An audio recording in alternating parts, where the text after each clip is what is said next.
Uber has been hit with at least 3 lawsuits alleging its drivers sexually assaulted passengers. In a lawsuit filed in November, 2 women accused Uber of not doing enough to protect female passengers from rape, sexual assault, and gender-motivated harassment at the hands of its drivers. Now that lawsuit has been upped a notch. 7 more women have joined the suit, according to an amended complaint filed Thursday.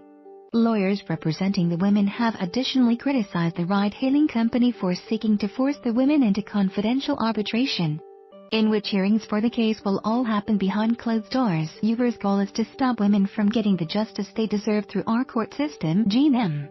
Christensen, a partner at law firm Whitner LLP who's representing the women, said in an email, "The confidential process and inevitable NDAs when completed further silences other female victims who may have reported similar crimes by Uber drivers. Had they known about the stories from victims like Jane Does 1 through 9, if the case ends up in confidential arbitration, the women named in the suit are still free to speak to the public about the case. However, the day-to-day proceedings will be off-limits. The allegations brought forth in this case are important to us and we take them very seriously," said an Uber spokesman.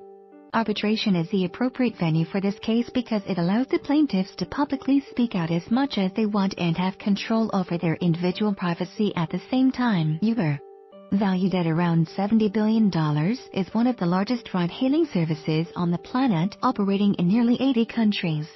But with its growth, the company has come under fire for numerous allegations of drivers committing sexual assaults. A handful of states, including California, Massachusetts, and Texas, have previously launched investigations into Uber, claiming it routinely fails to adequately screen drivers and has hired drivers with criminal histories.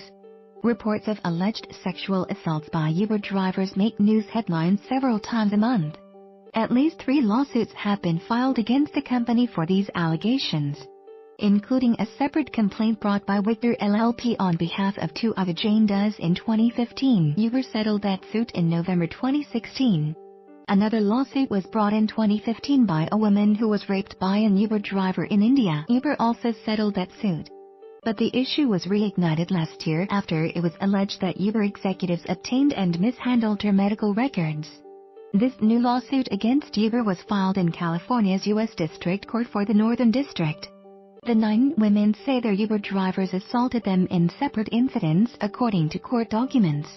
The alleged assaults took place across the U.S., including in Pennsylvania, Florida, California, Michigan, New York, New Jersey, and Iowa. Many of the alleged incidents involved young women who were intoxicated, held an Uber, and then fell asleep in the back seat of the car. All of the women are remaining anonymous for now. Lawyers for the women say Uber's background checks are inadequate and the company has misrepresented how safe the service actually is.